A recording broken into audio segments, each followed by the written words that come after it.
Babahagi ko sa inyo.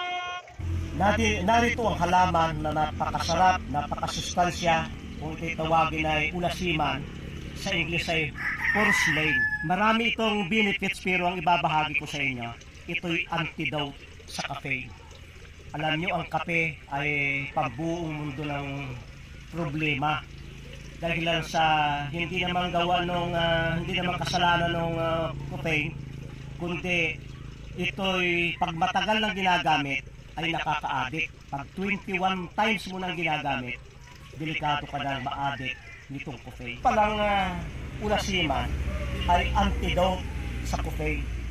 Pwedeng lagain at pwedeng kainin sapagkat ito'y kahit yan ang malalaking katawan na yan ay malambot.